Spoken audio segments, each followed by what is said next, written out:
ಶ್ರೀ ಗುರುಭ್ಯೋ ನಮಃ ಗಂ ಗಣಪತಿ ನಮಃ ಮಾತೃದೇವೋ ಭವ.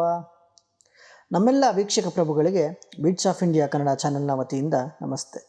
ಯಾರೆಲ್ಲ ಈ ವಿಡಿಯೋ ನೋಡ್ತಿದ್ದೀರಿ ತಮ್ಮೆಲ್ಲರಲ್ಲಿ ನನ್ನ ವಿನಂತಿ, ದಯವಿಟ್ಟು ನಮ್ಮ ಚಾನಲನ್ನು ಈ ಕೂಡಲೇ ಸಬ್ಸ್ಕ್ರೈಬ್ ಮಾಡ್ಕೊಳ್ಳಿ, ಹಾಗೆ ಲೈಕ್ ಮಾಡಿ ನಿಮ್ಮ ಅಭಿಪ್ರಾಯವನ್ನು ಕಾಮೆಂಟ್ ರೂಪದಲ್ಲಿ ತಿಳಿಸಿ ಎಂದು ಕೇಳಿಕೊಳ್ಳುತ್ತಾ ಬನ್ನಿ ಈಗ ವಿಡಿಯೋ ಶುರು ಮಾಡೋಣ. ಸ್ನೇಹಿತರೆ, ದ್ವಾದಶ ರಾಶಿಗಳ ಡಿಸೆಂಬರ್ ತಿಂಗಳ ಫಲಾಫಲ ಹೇಗಿದೆ ಎಂದು ತಿಳಿದುಕೊಳ್ಳುವ ಮುನ್ನ ಗ್ರಹಗಳ ಸ್ಥಾನದ ಬಗ್ಗೆ ತಿಳಿಸಿ, ಇದರಿಂದ ದ್ವಾದಶ ರಾಶಿಯವರಿಗೆ ಏನೆಲ್ಲ ಫಲ ಸಿಗಬಹುದು ಎಂದು ತಿಳಿಯೋಣ. ಸ್ನೇಹಿತರೆ, ಇಲ್ಲಿ ಮತ್ತೊಂದು ತಿಳಿಯಬೇಕಾದ ಮುಖ್ಯ ವಿಚಾರ ಏನೆಂದರೆ, ಬಹಳಷ್ಟು ಜನ ಭವಿಷ್ಯವಾಣಿಯ ಬಗ್ಗೆ ತಪ್ಪು ಮಾಹಿತಿ ಗಳಿಸಿಕೊಂಡಿರ್ತೀರಿ. ಕಾರಣ ಬಹಳಷ್ಟು ಮಂದಿ ರಾಶಿ ಭವಿಷ್ಯ ಕಂಡು ನಮಗೆ ನೀವು ಹೇಳೋದೆಲ್ಲ ಯಾವುದು ನಡೆಯಲ್ಲ, ನೀವು ಹೇಳೋದೆಲ್ಲ ಸುಳ್ಳು ಅಂತೆಲ್ಲ ಬಹಳಷ್ಟು ವಿಡಿಯೋಗಳಿಗೆ ಕಾಮೆಂಟ್ ಮಾಡಿರುವುದನ್ನು ಸಹ ಕಂಡಿದ್ದೇವೆ. ಸ್ನೇಹಿತರೆ, ನಿಮಗೆ ಈ ವಿಡಿಯೋ ಮೂಲಕ ತಿಳಿಯಪಡಿಸೋದು ರಾಶಿ ಭವಿಷ್ಯ ಎನ್ನುವಂಥದ್ದು ವೈಯಕ್ತಿಕವಾದದ್ದಲ್ಲ, ಇದನ್ನು ಸಾರಾಸಗಟಾಗಿ ಹೇಳುವಂಥದ್ದು. ಅಂದರೆ ಒಂದು ರಾಶಿಗೆ ಒಳಪಟ್ಟಂತೆ ಎಲ್ಲರಿಗೂ ಹೇಳುವಂಥದ್ದಾಗಿದೆ. ಹಾಗಾಗಿ ಇದು ಕೆಲವರಿಗೆ ಪರಿಣಾಮ ಬೀರಬಹುದು, ಇನ್ನೂ ಕೆಲವರಿಗೆ ಪರಿಣಾಮವಾಗದೇ ಇರಬಹುದು. ಆದ ಕಾರಣ ನಿಮ್ಮ ಜನ್ಮಜಾತಕ ಒಮ್ಮೆ ಪರಿಶೀಲಿಸಿ, ರಾಶಿ ಭವಿಷ್ಯ ನೋಡಿ ಪರಿಹಾರಗಳೇನಾದರೂ ಇದ್ದಲ್ಲಿ ಅದನ್ನು ಪರಿಶೀಲಿಸಿಕೊಳ್ಳಿ, ಆಗ ಎಲ್ಲವೂ ಸರಿ ಹೋಗಲಿದೆ ಎಂದು ಹೇಳುತ್ತಾ ಬನ್ನಿ ಈಗ ಗ್ರಹಗಳ ಸ್ಥಾನದ ಬಗ್ಗೆ ನೋಡೋಣ. ಮೊದಲನೇದಾಗಿ ಶನಿದೇವನು ಮೀನರಾಶಿಯಲ್ಲಿದ್ದರೆ, ಗುರುದೇವ ಕರ್ಕಾಟಕ ರಾಶಿಯಿಂದ ಡಿಸೆಂಬರ್ 5ನೇ ತಾರೀಕು ವಕ್ರವಾಗಿ ವಾಪಸಾತಿ ಮಾಡ್ತಿದ್ದಾರೆ. ಇನ್ನು ಕೇತು ದೇವ ಬಂದು ಸಿಂಹರಾಶಿಯಲ್ಲಿದ್ದಾರೆ. ಶುಕ್ರ ಗ್ರಹ ಹಾಗೂ ಬುಧ ಗ್ರಹ ಎರಡೂ ಗ್ರಹಗಳು ವೃಶ್ಚಿಕ ರಾಶಿಯಲ್ಲಿ ಪ್ರಯಾಣ ಮಾಡ್ತಿದ್ದಾರೆ. ಇನ್ನು ಹಾಗೆ ಧನಸ್ಸು ರಾಶಿಯಲ್ಲಿ ಸೂರ್ಯಗ್ರಹ ಹಾಗೂ ಕುಜಗ್ರಹ ಇದ್ದಾರೆ. ಇನ್ನು ಯಥಾಸ್ಥಿತಿ ರಾಹುಗ್ರಹ ಕುಂಭರಾಶಿಯಲ್ಲಿ ಮೂಲ ತ್ರಿಕೋನದಲ್ಲಿ ಸಂತುಷ್ಟರಾಗಿದ್ದಾರೆ. ಹಾಗಿದ್ರೆ ಬನ್ನಿ ಈಗ ರಾಶಿಯ ಫಲಾಫಲ ಹೇಗಿದೆ ಎಂದು ತಿಳಿಯೋಣ. ಡಿಸೆಂಬರ್ ಮಾಸಿಕ ಜಾತಕ 2025ರ ಪ್ರಕಾರ ಈ ತಿಂಗಳು ಸಿಂಹರಾಶಿಯವರಿಗೆ ಹೇಗಿದೆ ಅಂತ ನೋಡೋಣ ಬನ್ನಿ. ಈ ತಿಂಗಳು ನಿಮಗೆ ಹಲವು ವಿಧಗಳಲ್ಲಿ ಉತ್ತಮವಾಗಿರುತ್ತದೆ ಅಂತಲೇ ಹೇಳ್ಬೋದು.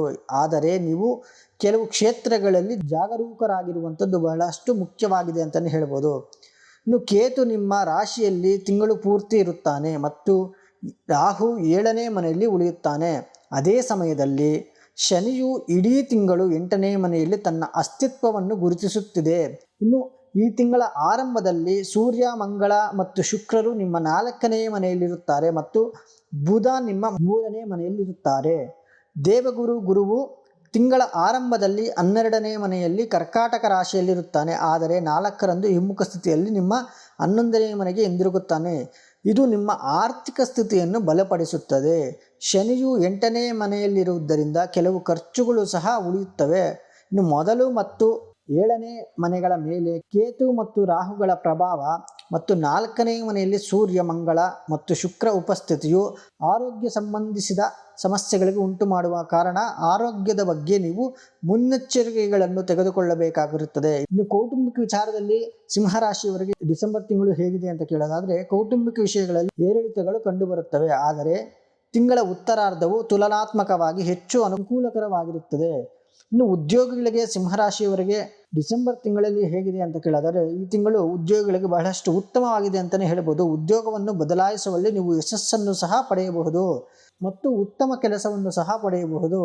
ಇನ್ನು ಹಣಕಾಸಿನ ವಿಚಾರದಲ್ಲಿ ಹೇಗಿದೆ ಸಿಂಹರಾಶಿಯವರಿಗೆ ಅಂತ ಕೇಳೋದಾದರೆ, ಹಣಕಾಸಿನ ಸವಾಲುಗಳು ಸ್ವಲ್ಪ ಮಟ್ಟಿಗೆ ಕಡಿಮೆಯಾಗುತ್ತದೆ. ಆದರೆ ಹೆಚ್ಚು ಖರ್ಚನ್ನು ಮಾಡುವಂಥದ್ದು ನೀವು ತಪ್ಪಿಸಬೇಕಾಗಿರುತ್ತದೆ ಮತ್ತು ನಿಮ್ಮ ಆದಾಯವೂ ಸಹ ಇದರಿಂದ ಹೆಚ್ಚಾಗುವಂಥ ಸಾಧ್ಯತೆಗಳು ಈ ತಿಂಗಳು ಸಿಂಹರಾಶಿಯವರಿಗೆ ನಾವು ಕಾಣಬಹುದಂತಾಗಿದೆ. ನೀವು ವ್ಯಾಪಾರಸ್ಥರ ಬಗ್ಗೆ ತಿಳಿಯೋಣ ಬನ್ನಿ. ವ್ಯಾಪಾರಸ್ಥರ ಬಗ್ಗೆ ತಿಳಿಯುವುದಾದರೆ, ಈ ತಿಂಗಳು ಸ್ವಲ್ಪ ಅಪಾಯಗಳನ್ನು ತೆಗೆದುಕೊಳ್ಳುವುದನ್ನು ನೀವು ತಪ್ಪಿಸಬೇಕಾಗಿರುತ್ತೆ ಸಿಂಹರಾಶಿಯವರು ಡಿಸೆಂಬರ್ ತಿಂಗಳಲ್ಲಿ. ಮತ್ತು ನಿಮ್ಮ ಕೆಲಸದ ಮೇಲೆ ಸಂಪೂರ್ಣವಾಗಿ ಗಮನ ಹರಿಸಬೇಕು, ಇಲ್ಲದಿದ್ದರೆ ಸ್ವಲ್ಪ ಅಡಕು ತೊಡಕುಗಳಾಗುವಂಥ ಸಾಧ್ಯತೆಗಳು ಬಹಳಷ್ಟು ಹೇರಳವಾಗಿ ಕಾಣಬಹುದಂತಾಗಿದೆ. ಇಲ್ಲ ಅಂತ ಹೇಳಿದ್ರೆ, ಇನ್ನು ವಿದ್ಯಾರ್ಥಿಗಳಿಗೆ ಸಿಂಹರಾಶಿಯವರಿಗೆ ಈ ತಿಂಗಳು ಹೇಗಿದೆ ಅಂತ ಕೇಳೋದಾದರೆ, ವಿದ್ಯಾರ್ಥಿಗಳಿಗೆ ಈ ತಿಂಗಳು ಬಹಳಷ್ಟು ಉತ್ತಮವಾಗಿದೆ ಅಂತಲೇ ಹೇಳ್ಬೋದು.